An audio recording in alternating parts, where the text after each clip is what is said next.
I've been getting way too much love lately in the comments, in the post, in the Discord. Shout out to the Discord, best Discord on Discord. And quite frankly, it's off-putting. Whenever the world starts to settle, God throws a stone at it, and believe me, I'm winding up. So I figure it's time for some controversy, because it's clearly been way too long since we rode the rage train. I have a lot of hot takes without trying. MK2 is pointless, customization sucks, X is better than 9, back to block is cancer, life is overrated. But this is by far the hottest, most controversial take that has ever baited rage ever. The old OG Midway era Kung Lao sucks. I better see some fucking dislikes on this bitch. Every single reason people have for liking the old Kung Lao ranges from just barely acceptable to shallow to absolutely butt-brain nonsensical and are just a smokescreen to hide the real reason anyway. Oh, the old Kung Lao was so good because he was stoic and honorable and kind and lighthearted. We already have a character who's stoic and honorable and kind and lighthearted. Oh, and he stayed away from the tournament because he didn't want the glory and the travails of being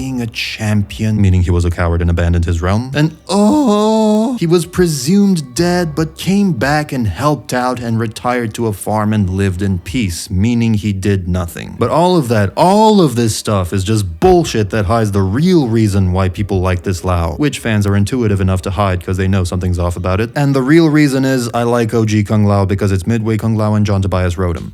Now I love John Tobias, but not everything he touched turned to gold. And not every direction he wanted to go in would have been the best direction. I think part of growing up is realizing your parents and heroes are fallible. For those who don't know, there are basically two versions of this character. The pre-Shaolin monks Kung Lao and the post-Shaolin monks one. Or the Midway version and the Netherrealm version for simplicity's sake, based on which development company championed which incarnation. OG Midway Lao is more of a traditional pious monk, except he dresses like he just got back from a Jet Li vs. Zorro the musical screening, while NRS Lao takes a lot of cues from the Shaolin monks incarnation and turns him into sort of the Vegeta to Liu Kang's Goku. A brash, less talented friend of the protagonist who is frustrated by the power and status difference between them. On paper, the former does seem better than the latter. It makes sense why people would root for him. No one likes a weak, sniveling pussy starved for attention. Ick, ew, this guy's like a walking blow dryer for all actual pussy within a 5-mile radius. In practice, however, Midway Lao's most virtuous resume backfires because it doesn't amount to much of anything. Now to be clear, neither Kung Lao does much of anything, although NRS Kung at least gets to beat Noob, Goro, Kintaro, Shang Tsung, and Quan Chi before getting pranked to death by Troll Khan. Not that the power scaling in MK9 makes a lick of sense, but anyway, everyone rightfully gives NRS Lao shit for not doing much of anything and having this bad habit of dying one too many times to the point where he seems allergic to life and needs a flu shot. But for some reason, people talk about Midway Lao with such reverence, and oh, the old Lao, he was so stoic and honorable and cool, it's like he cured cancer or something, when in reality, he's even more useless than Nether Lao. Bro gets by on aura alone. So of the two, I think NRS Lao has more potential which I try to tap into here. Except truthfully, this is more of a mix of both Laos, because I actually do care about the fans. OMG, Warlock actually agrees with Netherrealm on something? Sure do, that's nothing new. I agree with them on a lot of things. MKX, Aaron Black, Block Button, them forfeiting the right to make a Mortal Kombat game ever again.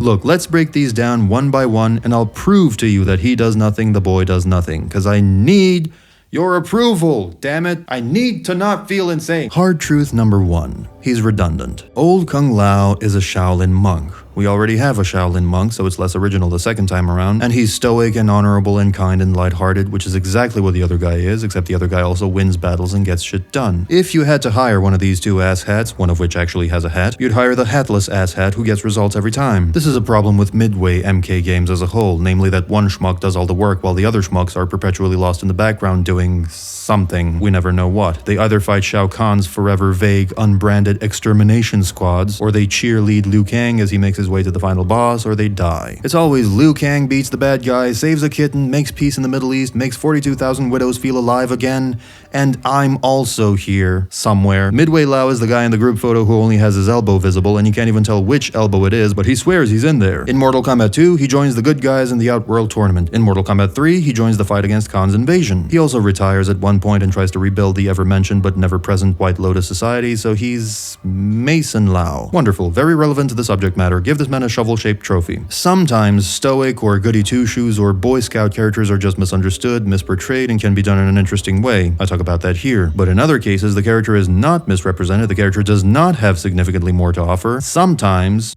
The character is just boring, and what makes Midway Lao doubly boring is the fact that he's vying for the same spot as Liu Kang. If we are to talk about Boy Scout heroes whose main appeal is doing the right thing, resisting temptation, being a nice guy, a good guy, radiating positivity and aura, we already have one of those. We have one who's got all the aura, all the kindness and virtue and niceties, and he also wins tournaments. I sound like a talent scout. I'm sorry ma'am, your son is just shit at this sport. It makes sense then why Shaolin monks and later NRS would look to add some contrast between the two, because otherwise it's just a redundancy issue. Now you may not agree with the result, I may not agree with the full results, but at least they correctly identified the problem and tried to fix it. Even something as throwaway as Mortal Kombat Legacy, which is quite possibly the only piece of Mortal Kombat media that ever tried to bring Midway Lao to life, even it realized that that doesn't work if Liu Kang is also just as stoic and zen and wholesome and good, so they made Liu Kang evil to counterbalance the stoic Lao Dacascos. Quite a pity that show turned out to be shit. That Liu Kang actor was super cool and Dacascos was an interesting choice to portray an older, stoic Midway Lao. This was during the evil Superman craze. Liu Kang also turned into a Revenant a couple years later in the games, so that whole zeitgeist was probably the main reason, but the redundancy issue was likely the secondary one. Imagine if you had a second Johnny Cage, also an actor, also a wisecrack, also really good at fighting, except he chooses to stay out of inter-realm affairs because he's too busy focusing on his movie career. He'd stick out like a sore thumb. It's like, no, just stop. Just,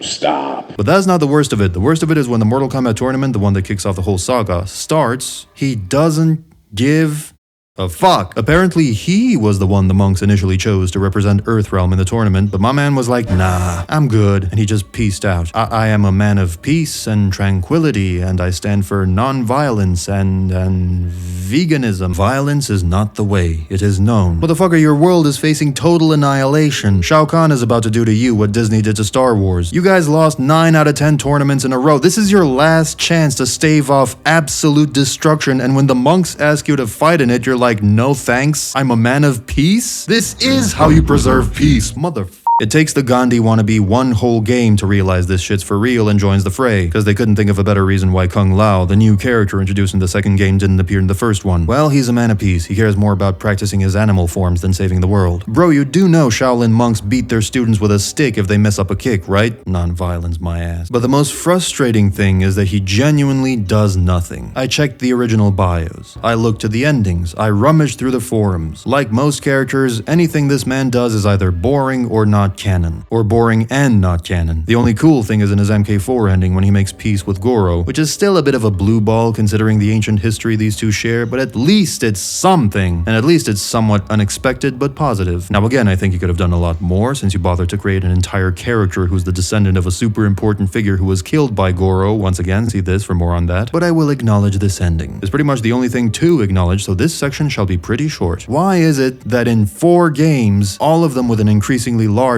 ensemble cast, none of these asshats do anything? Each game could have had a different victor, and Kung Lao would have been a prime candidate. Midway never gave him a win. And NetherRealm, wherever you are out there, fuck you too! Because 33 years later, you're still doing the same thing as they were, which is nothing. Everyone knows Lao should have been the fucking champion in MK12, but he wasn't. Once again, he's dead weight. Both of these versions are useless, but at least one of them has an actual personality and actual traits, while the other one is a glorified Darius, Dairu, or any of this long list of fuckers that are just names and a moveset on a page, but with more legacy and nostalgia attached to him. That is right, Midway Kung Lao is a nothing character. What did I say? What were my words to you? Midway Lao is Mid Lao. He is the human manifestation of mid. The truth cannot be stopped. You're welcome. Also, this is primarily for entertainment. Don't take it too seriously. Kinda like how Mid Lao didn't take the fate of the world seriously in the first game. Too soon? Too soon. Yep. Special thanks to Jiggly Puff Puff, Thomas Marshall, Serhi Hrishin, Clocks, Juan Bautista Cortez, Gennaro Chanella, as well as my other members for being irresponsible enough with their spending to support the channel.